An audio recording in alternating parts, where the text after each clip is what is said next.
Maraming lugar sa mundo ang pwedeng magpasaya sa'yo. Subalit may nag-iisang lugar kung saan mo matatagpuan ang nilalaman ng puso mo. Isang lugar na ikaw lang ang nakakaalam. Isang lugar sa mapaglaro mong isipan.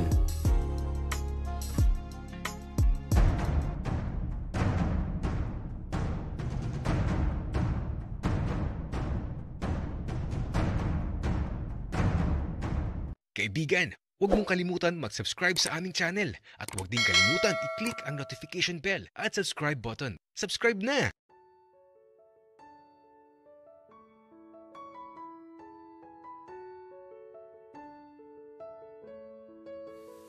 Isinama kami ni Aling Yoli at wala kaming nagawa kundi ang sumama sa kanya. Masaya naman at nag-enjoy naman kami sa pinuntahan namin. Nabusog kami ni Francis kaya lang. Nung pauwi na kami, hindi ko inasahan ang mga mangyayari. Kasi naman si Aling Yoli. Oh, mga bata, pakihawakan itong isang pata ng lechon at kukunin ko pa yung ulo, baka maunahan ako ng iba. Kinuha ko yung pata ng lechon. Nagmamadali kasi si Aling Yoli. At aba, pagbalik niya, bit-bit na niya ang ulo ng lechon. Oh, nasaan na ang eco bag? Ilabas niyo na. Opo, teka lang. Pika ko. Kaya lang, pagdukot ko sa bulsa ko sa likod di ko mahanap yung eco bag. Gagi, nawawala. Alo, nahulog ata. Nawawala, Aling Yoli. Ay naku, ano ba yan mga bata? O siya, ilalagay ko na lang sa plastic labo. Tapos umuwi na kayo at ilagay nyo kaagad sa rep itong take out natin. Aling Yoli, hindi ba nila hanapin niyang ulo at pata? Tanong ni Francis. Iho, ano ko ba? Sa dami ng handa nila di na nila mapapansin yun. O siya, dali na. Oh, ikaw na ang magdala ng ulo. Wika ni Aling Yoli kay Francis. Kaya naman, natawa talaga ako. Ang laki kasi ng ulo ng lechon. At eto, tawang-tawa ako nung ibinigay na ni Aling Yoli kay Francis yung lechon. Eddie, dali tayo. Akin na lang yung pata. Alo? Ayoko, Francis. Ikaw na magdala niyan. Tara na, umalis na tayo. Nakakahiya, Eddie. Bakit kasi iwinala mo yung eco bag? Kitang-kita tuloy yung bit-bit natin.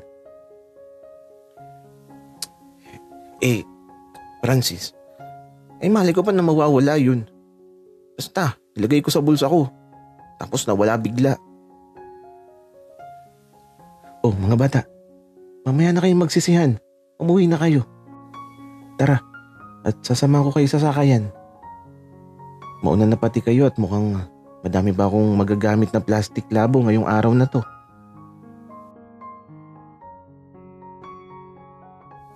Kaya naman eto. Umuwi na kami ni Francis. Baka kasi mamaya kung ano-ano pang baluto ni Aling Yoli.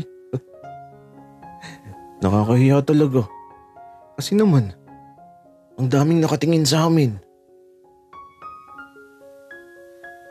At kahit nung sumakay kami ng jeep, nako, tahimik lang kami ni Francis. Pinagtitinginan kasi kami ng ibang pasahero. Nakakala mo may malaki kaming kasalanan na ginawa. Kaya ito, nung makauwi na kami, diretso kami sa rep ni Aling Yoli. Inilagay ko kaagad yung pata na dala ko. At si Francis, problemado. Saan ko ilalagay ito? Hindi ka siya, Eddie. Kasya yan, Francis. Basta isaksak mo dyan. Tapos isara mo yung ref. Okay. Wika ni Francis at taba. Ipinagsiksikan niya talaga ang ulo ng lechon sa ref. At ilang saglit lang nakalipas. Okay na. Pasok na. Grabe yung ref ni Aling Yoli.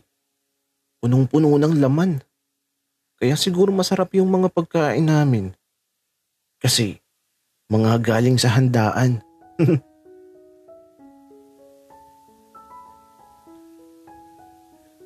Hedy, alis muna ako Pupuntahan ko lang yung kababata ko. Anong oras ka uwi, Francis? Huwag kang magpapagabi. Hala, pakailan mo ba kung anong oras ako uuwi? Para kang si mama Tanong ng tanong. Okay. Wika ako. Kung sa bagay, tama naman si Francis. Pakialam ko ba kung anong oras siya uuwi? Eto, umalis na din kaagad si Francis. At ako naman, dumiretso na sa kwarto at naupo na lang muna ako dito sa kama ko. Pinagmamasdan ko lang yung pink na kama ni Francis. Hindi naman siya baklita, pero halos lahat ng gamit niya pink. Nakakapagduda. At ewan ko ba kung anong pumasok sa isip ko. Nagtungo kasi ako sa kama ni Francis. Tapos naisipan kong humiga. At taba, ang bango ng kama niya, amoy bulaklak na amoy candy. Samantalang yung kama ko, medyo amoy lumang pera. Ang sarap tuloy mahiga dito. Parang nakakaramdam ako kaagad ng antok. Ano bang oras na? 1 PM na pala. Kaya siguro inaantok ako. Tapos medyo mainit ang panahon. Kaya eto, ang sarap matulog. Alam kong di pa uuwi si Francis, kaya naman dito muna ako tutulog sa kama niya. Kaya nung ipinikit ko na yung mga mata ko, tila ba inihele ako ng bawat pagpatak ng oras. At nakakatulog ako kaagad. At mula sa mahimbing na pagtulog ko, tila ba ayaw ko nang magising. Tumatakbo daw ako ngayon sa napakalawak na taniman ng mga bulaklak. Tapos, sobrang bango ng bawat bulaklak na nakikita ko. Kaya lang, biglang nagpakita yung ulo ng lechon sa panaginip ko. At eto, hinabol ako. Kaya lang wala akong matakbuhan. Bangin ang daan. At ewan ko ba kung bakit nahulog na lang ako sa bangin. At nang buksan ko ang mga mata ko, nasa sahig na ako. At nahulog na pala ako sa kama ni Francis. Grabe naman panaginip yun. Kaya ito, tumayo na ako. Sa kama pala ako nahulog, hindi sa bangin.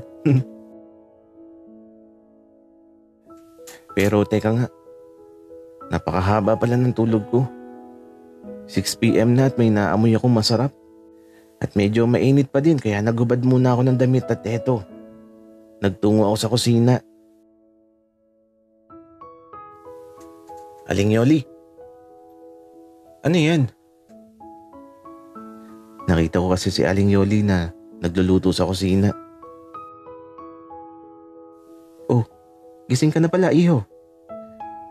Ano pa nga ba to? Di lechong pata. Pangmayaman ang ulam natin ngayon. Wow, ang sarap naman yan, Aling Yoli. Si Francis ba nakabalik na? Naku, ewan ko ba iho kung nasa ng batang yun. Susunduin ko na lang muna, Aling Yoli. Alam ko naman kung nasaan siya. Magdamit ka muna iho bago ka lumabas. Baka isipin nila na siga ka kapag ganyang nakahubad ka. Aling Yoli, diyan lang naman sa tapat ako pupunta. Sige. Ikaw ang bahala. O siya, sunduin mo na para sabay-sabay na tayong makakain. Kaya ito, lumabas na ako sa dormitoryo at hahanapin ko na muna si Francis. Sabi niya kasi, sa tapat lang siya na apartment. Papauwiin ko na.